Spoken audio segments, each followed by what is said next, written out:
Well, thank you everyone for joining us today for our webinar. My name's Katie. I'm from Boomerang Labs. Should have said that first. Today, we're really excited to be joined by Mike Ritchie, the Managing Director of MRA Consulting. Mike's one of our mentors at Boomerang Labs, and we're really lucky to be able to work with him in our various programs for circular economy startups. So today, we're talking about a very topical subject, and that is about the soft plastics market crisis. It's something that I think has been brewing for a while, and I'm sure Mike's got opinions on that, but came to a bit of a head last year where we saw a national pause through the red cycle collection. So really excited to hear from Mike today, his thoughts on that. And of course, we've got time towards the end for a Q&A. Thanks to those that sent through their questions ahead of time.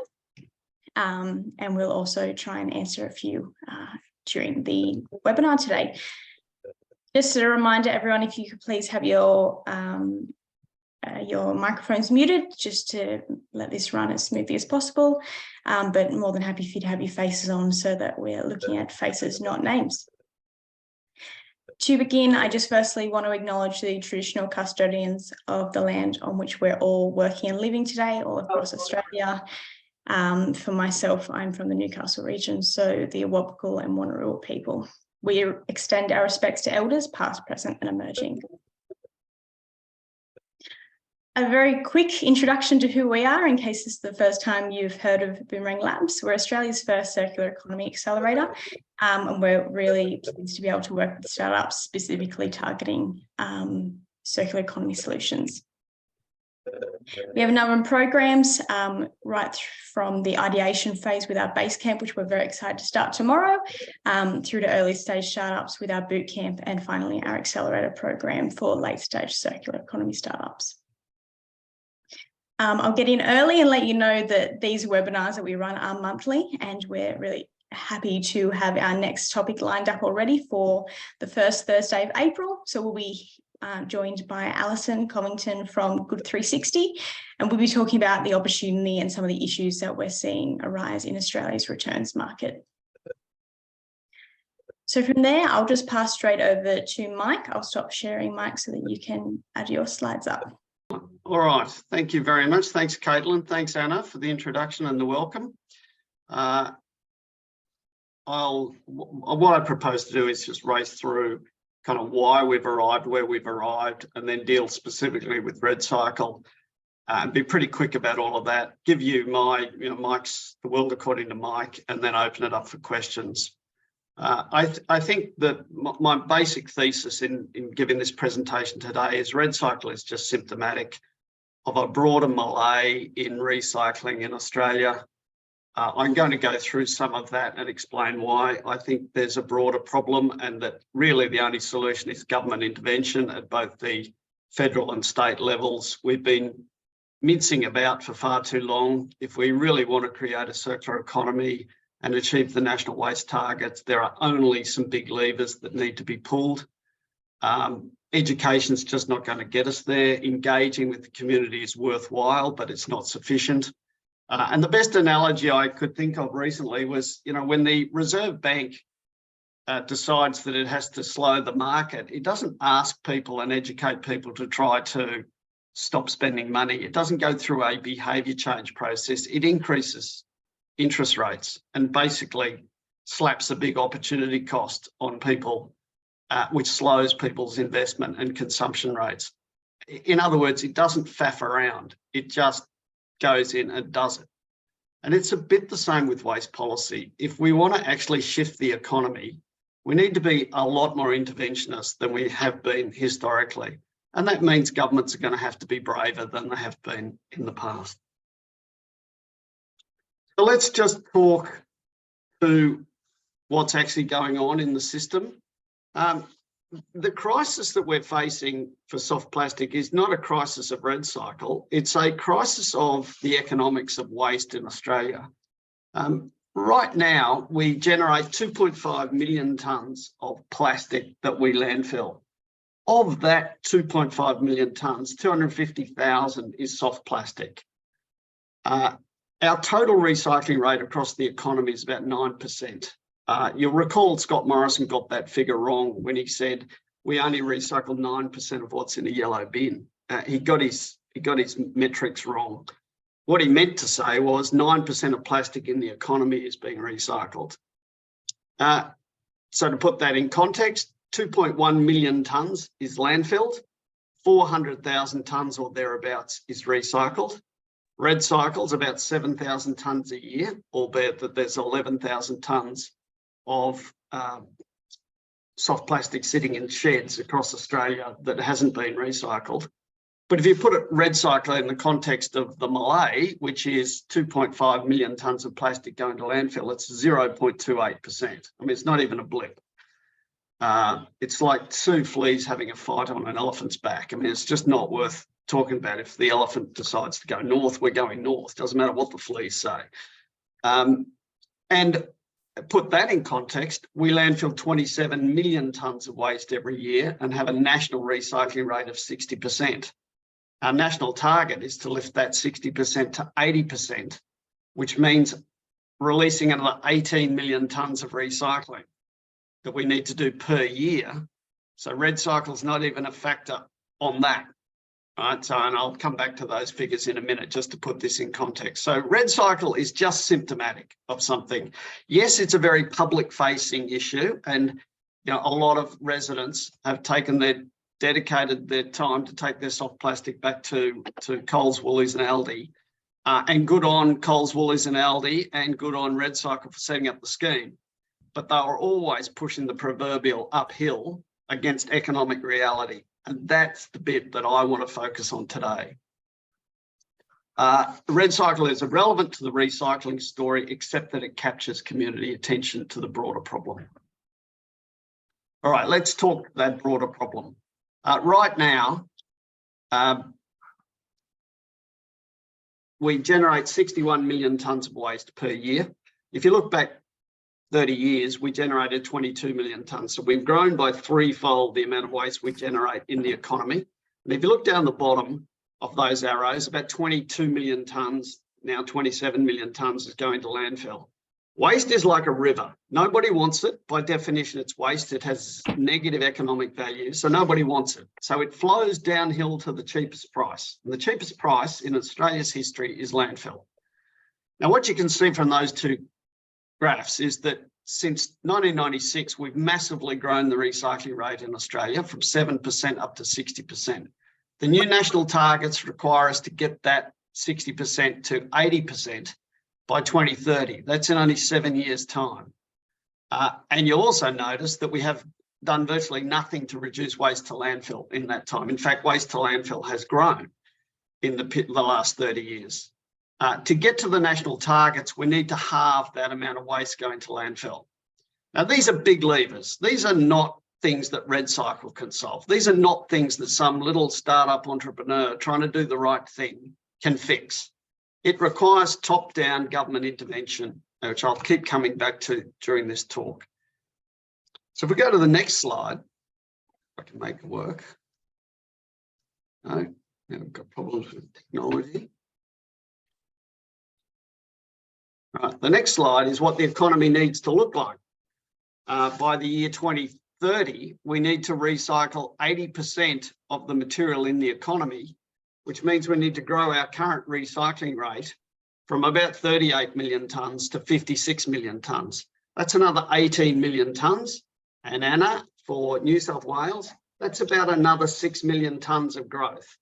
You don't get that by making Red Cycle more efficient. You certainly allow and you create a market that allows lots of entrepreneurs to enter the market and do little red cycles, but it's not sufficient. That is a massive sea change in the economy. You'll also see that the 14 million tonnes now become, the 27 million tonnes that was going to landfill has now become 14 million tonnes. Why are we getting all this growth? Because we've had 30 years of uninterrupted economic growth, and waste is intimately linked to the production of the economy. We have been singly ineffective at decoupling economic growth from waste generation. So while I'm fully supportive of circular economy initiatives that try to break the link between generation and economic activity by reusing, eliminating waste, out of production cycle, making sure that we don't generate waste in the first place, historically, we've been pretty weak at it. So that in itself would be a massive intervention by government to kind of decouple those two relationships. So in the meantime, I say we've got to move much faster on the interventions that we do have at hand, and that's around infrastructure and price signals. The National Waste Target set two really fundamental initiatives: 80% diversion of waste from landfill by 2030 and halving the amount of organic waste sent to landfill by 2030. I'll only talk to number 3 today because this is not an organics chat, but happy to answer any question. This graph shows you where the states are at with respect to that 80%. I've just focused there on New South Wales in the red box. You can see that household waste in blue is sitting at about 50%, commercial waste in orange sitting at about 50%, and construction waste pretty much where it needs to be at about 80%. And the reason for that, and if you look across all states, you'll see the construction waste is the one that's hitting its targets. The reason for that is it's heavy, it's highly affected by the levy, and it has robust markets that once you've separated the material, you can sell that material and get a return, and they are very viable markets. So where Red Cycle sits is in the blue piece. It's trying to recycle soft plastic from a domestic environment, but not without scale. The obvious way to do soft plastic at scale is to do something with the yellow top recycling bin, which I'll turn to later. So a couple of economic principles before we delve into Red Cycle per se. As I've said, waste is like a river, it flows downhill. Unless we want to change that, unless we do change that, that's where it's going. Most recycling in the Australian economy is uneconomic. So bear that in mind. If you're a startup thinking you're going to get paid a whole lot of money to recycle stuff that's currently going to landfill, you really need to think that through properly because the material will go to landfill if that's cheaper. You are in competition with cheap landfills. They are your main competitor for the supply of materials.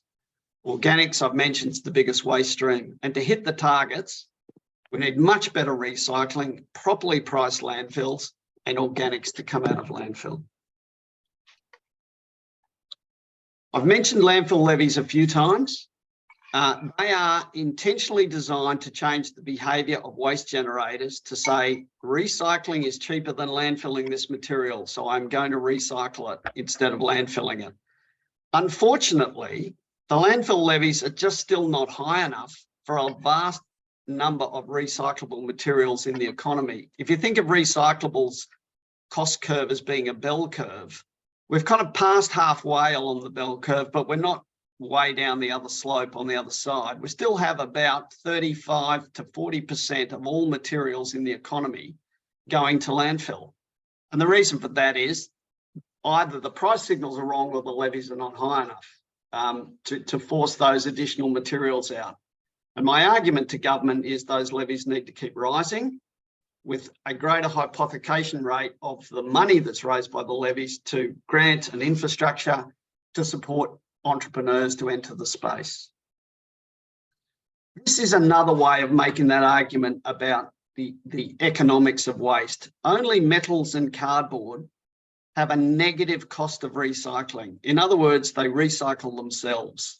There's enough inherent value in metals and cardboard to warrant driving a 5-ton truck up and down a street to commercial or residential properties, pick up that metal and cardboard, take it away, recycle it and sell it and make some money. Everything above the line requires a subsidy from you or I or manufacturers or producers of waste. And they're called gate fees in the waste system, and you are in competition for the lowest gate fee. The landfill is the lowest gate fee in the economy at the moment, unless you're lucky to be beside a properly priced landfill. So if you're trying to recycle anything that's above that curve or anything else in the economy, the first thing you've got to say is what's the prevailing landfill price down the road? Now we have 60% of materials being recycled in the economy right now. And you see out on the left, they're the things that are being recycled: masonry, organics, metals. And you'll see in the middle in red, They're the things that are still going to landfill at the moment. 10 million tonnes of organics, 6 million tonnes of mixed construction, full of plastic, 6 million tonnes of mixed commercial waste, that's C&I, full of plastic, 3 million tonnes of tyres, and 2.5 million tonnes of plastics. Now, the reason they're going to landfill is they're all mixed up with other stuff, and it's more expensive to pull it out. You'll see at the top right, plastic packaging, 263,000 tonnes, and the other 140,000 tonnes to bring it up to 400,000 tonnes is LDPE pallet wrap coming out of the commercial sector. We're going to try and fix this. We need to fix it at two ends of the economy. We need to design for recycling at the front end of the economy so that things like plastic packaging is designed for maximum recovery and maximum recycling. But we also need to fix the back end of the economy, which is the economics of getting it back out, recovering it and reusing it or recycling it. And they're the two priorities for government. There's not a single law in Australia that requires design for recycling or design for reuse after the end of its first life of a product. Not one law. We have laws for OH&S, we have laws for pollution, we have laws for everything, but we don't have a single law that says, hey, the end of life, reuse, recycling of this product is important and you need to think about it at the time you're designing a product.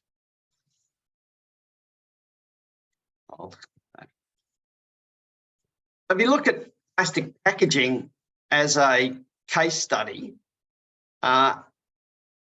we're doing very poorly. I'll just draw your attention. I'll give you this slide as part of your pack. But if you just look at the bottom right-hand corner, it's the amount of plastic packaging put into the economy is enormous. You know, we see it every day. For those of you who've already got your organics taken out of your garbage, you'll have noticed immediately that what's left in your garbage bin that's going out to garbage every day is plastic, miles of it. Remember, though, that it's only a small percentage of total plastic going to landfill, but it's the stuff that's in your face. The National Packaging Covenant, or the Australian Packaging Covenant Organisation goal, is to achieve 70% recovery of that soft plastic from your home by 2025. At the moment, it's stuck at 18% and has been at 16 to 18% for the last 5 years, and it's clearly broken as a system. We just are not recovering enough domestic soft plastic at scale, and REDcycle was a valiant attempt to enter that space, but it was always doomed because it required volunteerism by you and I in driving our plastic to the local Coles, Woolies or Aldi. Good on Coles, Woolies and Aldi for having a crack. They took some responsibility, but clearly this needs to be underpinned by an extended producer responsibility scheme that is mandated that there be a national collection system for domestic soft plastic.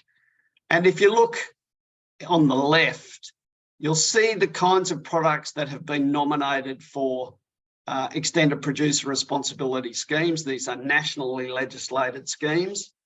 They're meant, well, I should say legislated. In fact, most of them are voluntary at the moment. And what I would say is that we need to get far more robust about how we impose extended producer responsibility onto manufacturing so that they take ultimate responsibility for the products they put on the market to make sure they're designed for recycling or reuse. And secondly, that there is a pot of money to subsidise that recycling and reuse. And that's what EPR schemes are designed to do.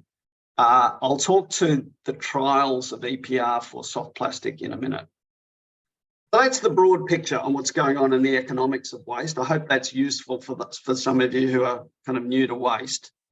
Let's talk REDcycle. It started in 2011. It was a scheme set up between REDcycle, Aldi, Coles and Woolworths, and it's expanded 3 years ago to be a national scheme. And I think that was probably the main problem, was it scaled up far too quickly for the domestic processing capacity. And as a result, a whole lot of plastic that you and I willfully took down to our supermarkets was then stockpiled because there wasn't sufficient processing capacity in the economy. Key drivers that we need to think about when we're thinking about soft plastic and red cycle.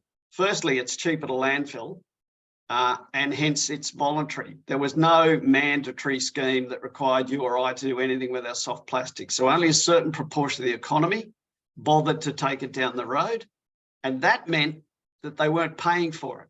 It was voluntary and free for you and I to dispose of that material. So there was no underpinning economic story. The economics were all driven on the end of the supply chain, selling of the pellets or selling of the recovered plastic. Now, the recovered plastic market is a very vulnerable market. So things go up and down all the time. Price goes up and down. And more importantly, during the time of red cycle, the federal government banned the export of baled soft plastic. Now, that meant that the single biggest market for soft plastic that red cycle had available to it, and by the way, all materials recovery facilities in the economy have been exporting their mixed plastic to Asia for the last 30 years. Those bales, by the way, are no more contaminated now than they were 30 years ago. That's a bit of a myth that we've been exporting, inverted commas, garbage. What's changed is the middle class in Asia have said, why do we need to bring in overseas plastic? We've got plenty of our own, thank you very much. So that's where China green sword policy came from. It said to the Chinese manufacturing sector, go and get your own plastic from the Chinese economy. We don't need to bring Australia's into China to meet our demand for plastic. We'll recover our own, thank you very much. So they set up trade barriers to the import of many products, one of which was soft plastic. The federal government then, in my view, exacerbated the problem by banning the export altogether, which meant it removed any other Asian economies from receiving our mixed plastic. So that meant that Red Cycle and others were entirely dependent upon a domestic reprocessing capacity, which didn't exist and, to be frank, still doesn't exist. My last couple of points here: limited policy support. There was no government underpinning of the Red Cycle program. The material is contaminated. It's mixed polymer material. So again, back to the design rules, there's not a single law that says which polymer you have to use for which product type, or that you can't use different polymers. There's something like 2,500 different plastic polymers circulating around the Australian economy. So it's very expensive to recycle them, and technical term, it's worth bugger all. So it's very difficult to build a sustainable market, and you'll see that the markets that do exist in this space are turning mixed plastic into kind of, if you like, marketable products like timber and plastic timber and pallets and stuff that don't require a particularly high quality spec. They're now being used in things like railway sleepers, bulk uses, but we're generating 2.5 million tonnes of this material. Those small markets will never be enough to sustain an ongoing market. So to summarise, Red Cycle was a collection system. It's not a recycling system. It was dependent upon other downstream reprocessors to take their plastic and reprocess it. They were particularly dependent on one company called Close the Loop, which had a fire and was closed down for 1.5 years. And that fundamentally meant that Liz from Red Cycle couldn't reprocess the plastic, so she stockpiled it. I've written a number of public articles saying I think that was the right decision by her, because her alternatives were stop the system altogether or landfill the product. So of the three, it's the lesser of the evils to stockpile it. What she should have done, though, was inform all of the EPAs and Coles, Woolies and Aldi that this is what was going on. Now, that was a failing, and it's probably the reason the whole system has now collapsed. And for those of you who don't know, Red Cycle went into liquidation earlier this week. So collection was free. You and I bore the cost of our own time. Reprocessing costs a lot of money. No one was willing to pay a significant gate fee. The revenue that Red Cycle had was very limited, and it obviously had big processing expenses. It was liquidated on Monday. There's a new task force set up of Woolworths, Coles and Aldi. There are 11,000 tonnes of stockpiles in the eastern states. The New South Wales EPA has given a clean-up notice to the Coles, Woolies and Aldi to in this case, remove the 6,000 tonnes that are in New South Wales sheds. And if that means landfilling it, then so be it. It's fair to say that the three supermarkets have got some reputation risk here and they desperately want to find other uses for it than landfill. But if push came to shove, that's what they would have to do. So they're looking at plastic to pellets, which is a traditional recycling route, plastic to oil, plastic to energy. But it's fair to say none of these are at scale, and we only banned the export of mixed plastic in 2021. It takes 5 to 10 years to get a new plant up and operating in the Australian economy. Our planning system is broken. So, and the economics of setting up these kinds of plants are very vulnerable in Australia because of cheap landfill. So why would a company go and invest enormous amounts of capital to build a plastic plant when it is at risk because it's not underpinned by the right economic signals? Now, Europe has fixed this years ago by having extensive extended producer responsibility schemes, extensive landfill taxes, extensive bans on material to landfill to drive the economics. Australia doesn't have that. It's completely laissez-faire. So why would a company take that kind of risk? Having said that, there are a number of companies that are trying, and no doubt we will see some of these go broke over the next years, unless government steps into the space and actually creates the right signals. So full marks to these companies that you can see there what they're doing, variously turning it into oil or putting it into asphalt or putting it back into the productive economy as plastic polymer for reuse. So some takeaways, and then my conclusion. The export bans were entirely premature when it came to soft plastic. We just don't have the reprocessing capacity in Australia. We're very good at PET and HDPE and PVC recycling, and we have domestic reprocessing, but we don't have any reprocessing or really at scale reprocessing for mixed polymer waste streams. As I've said, there's good companies like Replas and Plastic Forest, IQ Renew, trying to do stuff with mixed plastic, but it's very small scale. We need massive structural reform, stronger policy, legislation, landfill levies, bans to landfill, extended producer responsibility. We need to build kit very quickly. And that EPR schemes that I keep talking about needs to relate to plastic or plastic packaging or soft plastic. It doesn't really matter as long as it captures this soft plastic stream to provide ongoing funding. It can't just be a cost passed down the trap to councils and MRF operators or reprocessors. The Australian Food and Grocery Council, AFGC, is now trialling the Kirby soft plastic collection, which is a bag in a bag put into your yellow bin system. And I'll show you some photos of that in a minute. But councils and MRF operators, quite rightly in my view, are pushing back saying, well, hold on, this can't be a cost transfer from the manufacturing sector to local government. Manufacturers, you need to kick the can. You're the ones putting this material into the market, so you need to help. And in my estimates, that's about $100 million cost shift that's underway if we rolled out soft plastic into our yellow bin system across the country. I don't need to deal with that one. You'll also notice the minister looked at soft plastic or packaging way back in 2013-14, including soft plastic, and hasn't looked at it since 15-16. So we need an extended producer responsibility scheme for plastic in this country, and plastic packaging in particular, inclusive of soft plastic. And it's not on the agenda at the moment.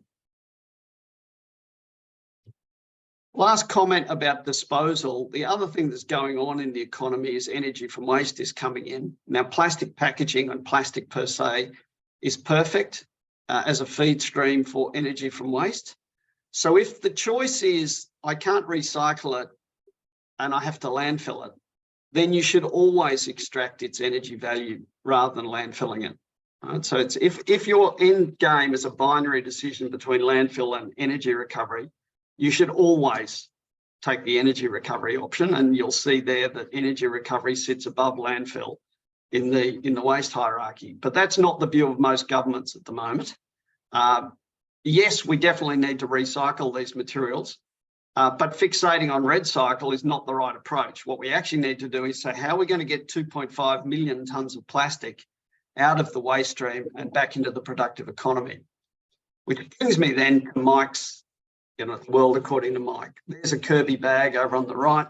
Putting that into your yellow top bin is a solution for domestic soft plastic, but it's not sufficient to address the 2.5 million tonnes.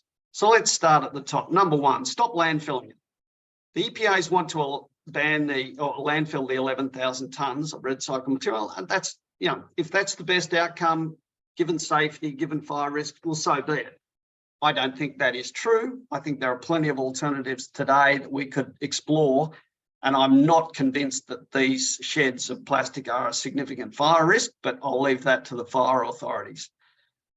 Either way, none of that addresses the 2.5 million tonnes a year going to landfill. We need much better collection systems. Red cycle for soft plastic is trivial, as I've said, it's only 11,000 tonnes a year.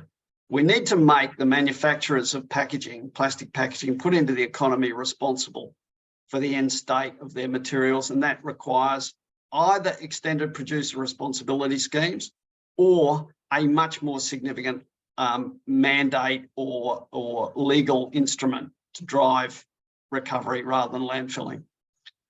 If we introduced Kirby, it potentially every household was involved in Kirby recycling or its equivalent, that would potentially capture about 100,000 tonnes of soft plastic in the economy, and only domestic soft plastic. If we built more dirty MRFs and intervened into the commercial and industrial sector waste streams, and they're all the big skips that are sitting out the back of Coles, Woolies, pubs, clubs, restaurants, and we actually sorted that material out, there's about 1 million tonnes of plastic recovery we could do there. And if we did the same thing with construction and demolition waste, there's another 1 million tonnes there. So you can guess where I'm saying the focus needs to be. It needs to be on commercial waste streams first and foremost, not the domestic waste stream. That's where the big tonnes are. That's where the cheapest recovery rates are. In terms of reprocessing it, and everything I've just spoken about is just collection. It's just gathering the stuff up and having it baled. None of that is reprocessing, and therefore none of it is recycling. To get domestic processing in play in Australia, we need to massively change the economic signals so that many, many more companies start up doing plastic to pellets, plastic to oil, plastic to energy, plastic to asphalt, etc. We just don't have enough. We have some, they're brave, they need to be supported, but it's insufficient. And finally, we need to build markets so that those companies are bolstered by good economic returns.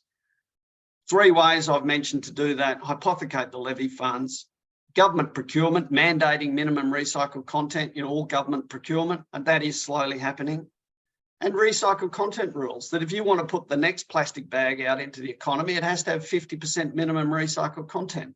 Or if you want to put a PET bottle into the market, it has to be 100% recycled PET. Just mandate this stuff. Europe did it decades ago. And that, Anna, with that quick comment, I have plenty of other slides. I can deal with them over question time, but I'll hand it back to yourselves and questions from the floor. Thanks very much for the opportunity.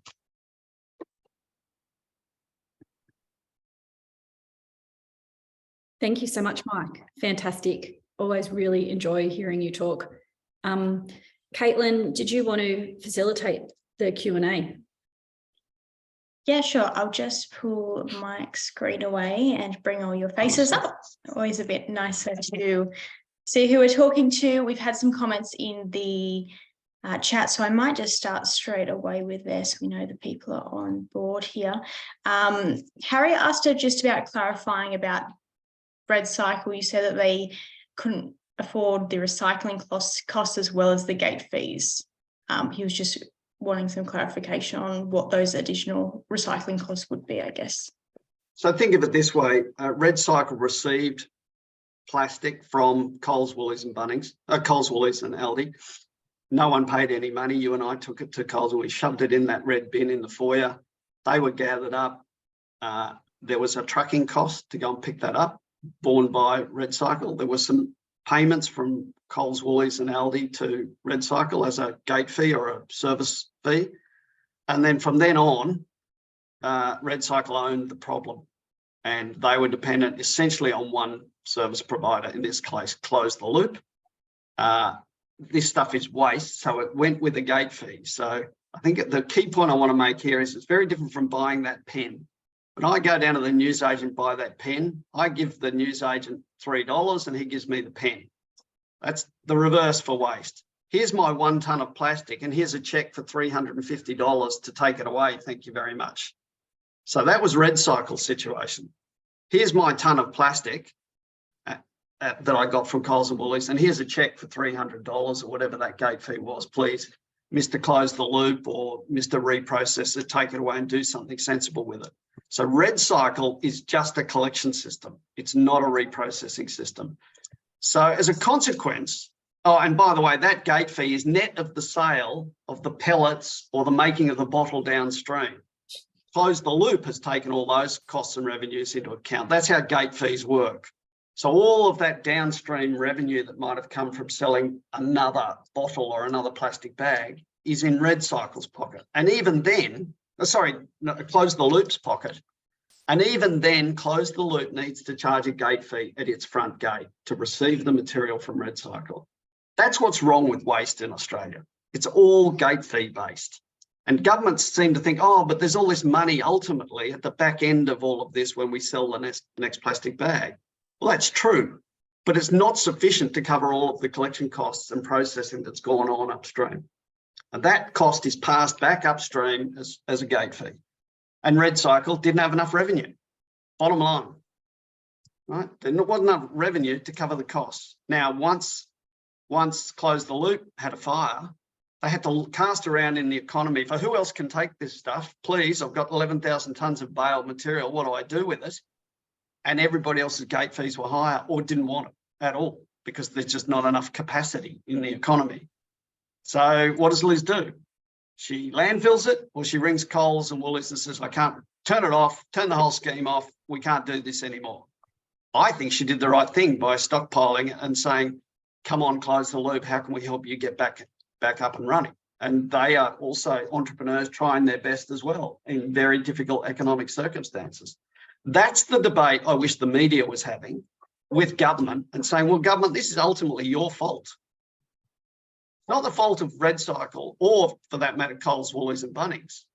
If they were given clear guidance as to what is expected of them via an EPR scheme or via landfill levies or via a subsidy arrangement or via some kind of market mechanism, this path would be clear. But it isn't. We leave it to a laissez-faire economy and these things happen and they'll continue to happen. Hope that answers the question. Thanks, Mike. I'm just going to bring up a slide. I've put the question up here to make it a bit easier for you to read for the next one. By the way, and I should also say I'm not privy to the economics of what went on between RedCycle and Coles, Woolies, etc. So whether that payment was small amount, a large amount, whatever, it was, what I can say with clarity, it was insufficient to cover the downstream costs with certainty when the headwinds of normal ups and downs of business or the closure of Close the Loop was sufficient. It clearly wasn't sufficient to stockpile all this material and wait for as long as we've waited. Great, thank you. We had a couple of questions about extended producer responsibility, and this one from Rob was the most detailed. He mentioned about how a similar idea about applying the responsibility to the supermarket chains worked well with Victoria Major Infrastructure. Yeah, well, EPR schemes are designed for products that are easily identifiable in the economy. So think about what we've got: mobile phones, TVs and computers. They're things that are hard to recycle and clearly identifiable, that you can say there is a generator, there is a producer of this material and a retailer, and we can capture them in some kind of system. Most of the 9 EPR schemes in Australia are currently voluntary. There's only one co-regulatory scheme, and that's the National TV and Computer Scheme. And container deposits are kind of, if you like, the newest entrant into that kind of co-reg arrangement. None of them mandatory, none of them thou shalt. Now, I'm saying we really need to get beyond the pseudo-voluntarism and say, all right, everyone in that supply chain who deals with soft plastic is now captured in the EPR scheme. And that's how it would work. So the supermarkets, to answer the question directly, yes, an EPR scheme on soft plastic packaging in the economy would capture the supermarkets as part of that supply chain, just like it would capture you and I in terms of providing you and I realistic return to market options for our soft plastic. Generally, what happens with an EPR scheme is they set up what's called a product responsible organisation. That's if you like, a company that sits at the top of the scheme and looks at the least cost options for both collection and reprocessing of materials to get it back to manufacturers. And that PRO is the one that would look at all the options. What's the best way to get soft plastic back from households, from Anna's house, from my house? Is it through curbside recycling? Is it through drop-off centres? Is it through like an equivalent of a container deposit scheme? They would look at all those options and then make an economy-wide rational decision as to what's the most optimal, and then put that in place and capture the players in the supply chain to make that happen. Now, that's exactly what the Australian Food and Grocery Council is doing today in trials with with MRFs and Kirby-like activities. And they literally went out to start some voluntary trials this week or last week. Not in response to RedCycle. They've been working on this program for the last 2 years, but they recognised that the Australian Food and Grocery Council recognised they need to be an active player in this space. I think that's currently the best model we've got, and the AFGC ultimately will set up a PRO, and that PRO will drive the economics. Now, it's a voluntary arrangement. Currently, the federal minister has not said thou shalt have an EPR scheme, and they're not on that list. That's why I showed you that minister's list, and soft plastic is not on there. Thank you. I'm cautious of time. There's lots of EPR questions in there, though. I'll just note that Karen's put in a link to the Product Stewardship Centre of Excellence for some case studies. So thanks, Karen, for everyone that's interested. To add to that, I just wanted to touch quickly. Jocelyn said that she's read that the per capita waste to landfill rate in the EU isn't that much lower in comparison to Australia, despite them having more comprehensive EPR. She was wondering whether they are correct figures she's looking at, that theirs isn't that much more improved considering they've made that investment. I couldn't comment without seeing the data and knowing all the caveats that are in the data. I mean, they obviously have a much bigger energy from waste portfolio. So that'd be my first question: is it inclusive or exclusive of energy from waste versus Australia is dominated by landfill portfolio? So there's a lot of data noise. So I probably need to sit down offline and do that. Happy to do it. Great, thank you. And just the final EPR from Joel, he's just asked, how far would you say government is away from legislating EPR/waste directives? Months. If Tanya Plibersek follows through with her commentary about the fact that the Coles, Woolies and Aldi need to sort out soft plastic. Unfortunately, I think that's a knee-jerk response to RedCycle. I guess you'd say never let a crisis go to waste. You know, if we get an outcome which is a regulated scheme that prevents some proportion of 2.5 million tonnes going to landfill, that's a good outcome. And if RedCycle had to be the catalyst to get us there, I'm okay with that. I think it would be better if governments took a top-down approach and said, how are we going to achieve the national waste targets of 80%? And what is the economically rational way, at least cost to the economy, to achieve that? And I have called in a couple of public articles, open letters to ministers for what I call the 80-50-10 plan, How are we going to get to 80% diversion from landfill, 50% organics recovery, and 10% reduction in per capita consumption rates by 2030? And let's have a rational debate top down rather than a red cycle knee-jerk response to solving an immediate public crisis, to use those words. But I'm not going to look a gift horse in the mouth. If she comes around and says, all right, we're going to have a national mandated regulated scheme, great.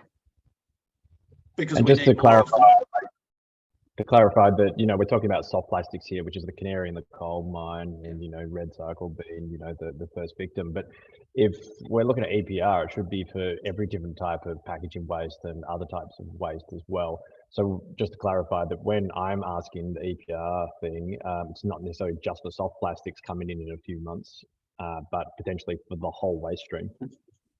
The answer to that is it's beyond the never at the moment, unfortunately, Joel. I mean, they are, sorry, I thought whoever asked that question, look, we might get something on soft plastic. The minister has that minister's list. There's 4 products on there. I think they will always err on the side of voluntary arrangements until such time as it's proved to be broken. Look, we've been at APCO now for 15 years, and the green groups have been saying it's broken for 15 years, and we still don't have legislation in that space. So I think that's a very hard argument to prosecute, which is, by the way, why I keep coming back to landfill levies, because they are much more easier to implement and they lift all boats in the economy. They lift all recycling opportunities in the economy, and they're much less politically difficult to introduce than specific sectoral EPR schemes. But if government want to go there, let's go. And sorry to keep asking questions, but if the landfill levies are obviously carried by who? The consumer, because we're paying our rates, which are going to then enforce landfill levies. So that means that consumers will end up bearing the cost of this versus the people that are producing the waste in the first place. 2 things there. The first to say is 2/3 of waste to landfill is private sector waste. It's commercial waste, commercial and construction. So 2/3 of the burden sits on commercial, 1/3 on households. But either way, you and I as consumers end up paying this no matter which mechanism we use, whether it's EPR or landfill levies or whatever. It's all passed through to the ultimate consumer of the product. You're not going to tell me that Coles just declared its profit and made 3% profit. That's a pretty skinny profit rate. Don't tell me if you put on an extra cost on Coles, it's not going to come through as a marginal increase in all products across their portfolio. Of course it is. And that comes back to you and I. So ultimately, from my perspective, I say all of the Australian public pays it. What we need to do is find the mechanism that is the most efficient from an economy-wide point of view, not pick mechanisms that feel good, react to a knee-jerk, but are not rational. And it is not rational to build a recycling system based on knee-jerk EPR arrangements, because you miss a whole lot over here, which might be much cheaper to recycle to achieve our targets than some of these streams. And hopefully the regulatory impact statements that get done if we're going to do EPR schemes actually look at that. What is the opportunity cost of doing it the way we're proposing to do it? As I said before, if that's the way the government want to go, look, I'm fine with it, right? But it's almost certainly not the most economically efficient way to do it. Thank you. And cautious of time, I'll go to the next question that I see. Sorry, we won't be able to answer all, but one that we had here was asking how do the container for change, the 10 cents recycling schemes work, considering they're taking plastic coated cartons? Well, now there's a big question. We might take that offline. But essentially, you and I, back to Joel's question, you and I pay an extra 17 cents on every Coke we drink, not 10. We pay 17 cents. I think it might have reduced to 14 cents now. We get the 10 cent back when we shove the bottle into a reverse vending machine or an exchange for change, and the 4 cents or the 7 cents that pays for the system. And it costs about $400 million in New South Wales alone. Now, that has had an effect on capturing more recyclables. That's demonstrable. Some of that has been just captured out of the yellow top bin system, which is economically inefficient, because by far the cheapest way to get a Coke bottle from my house back to the market is via my yellow bin system. So that's economically inefficient. But it also has also captured public place bottles that were previously going to landfill and litter that was previously going into the environment. To the extent that it does those two good things, that needs to be offset against the inefficiency of the yellow bin system being cannibalised. That data, it has not been analysed yet. I'm waiting for exactly that proper analysis of EPR schemes. But again, like the previous conversation, we're charging on full steam down container deposit schemes in Tasmania and Victoria. Victoria is also adding a 4th glass bin, which is also going to cannibalise that. And I don't think anyone has sat back and gone, is this the right approach? But it's still better than business as usual. So I'm all for it. You know, I'm hedging my bets. All reform is good reform as long as it stops it going to landfill and we recover that embodied energy. Landfills represent 3% of Australia's direct greenhouse gas emissions, but our recycling currently abates 40 million tonnes a year, or 10% of Australia's greenhouse gas emissions. Why? Because we're capturing the energy that's embodied in that plastic or that glass or that metal.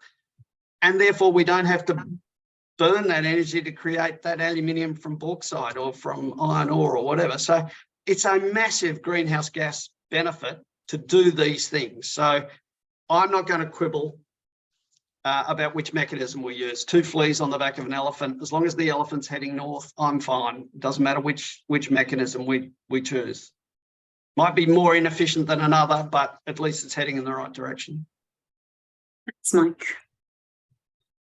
Thank you. And we've just got a couple of minutes left, so this might be a speed question for you, Mike, to round it off. A nice way to end it is asking, are there actions we can take as consumers, constituents and business owners to move towards solutions? Yeah, lobby your governments. It's not about volunteerism. It's not about you doing the right thing. I'm burnt out having these debates with individuals about the next good idea. They can't be scaled up. They can't, and look, I'm all for the entrepreneurs around this table going and setting up a viable business that does good things for the planet. Fantastic, go for it. How can I help? But in terms of fixing the system, you can't scale those little solutions up fast enough or at a big enough scale. You've got to lobby governments, and government is the only one that can intervene to change the market dynamics of what is clearly a failed market, or market failure in economics for recycling of 40% of our waste stream in Australia. 40% is still going to landfill for rational economic reasons. It's not going there because of inefficiency or because people are stupid. It's going there for good economic reasons. Only government can change that economic equation. That's, you know, the federal minister, the state ministers, to an extent local government, but really federal and state, have to get out of their cocoons and say, are we serious about fixing this? And that means big regulatory intervention, mandates, EPR, levies, whatever. So what do you have to do? Lobby governments. Great, thanks very much. Change governments if necessary. Make it a priority. Make noise. That's why I keep punching out these articles to try and, you know, but on the other hand, I say to entrepreneurs in the room, if you could see an opportunity to make some money and do something good for the planet, go for it. How can I help you? But they're not the same thing. Thanks, Mike. I think that rounds off the key points really well with that question. Thank you, everyone, for joining today. Sorry we couldn't get to all questions, but it's a topic I'm sure we could talk about for hours and hours. So thanks again for joining. I'll be sending out the recording after the event, as well as information about our next webinar. Thank you. Thanks all. Thanks for the opportunity. Thanks so much, Mike. Wonderful. Bye.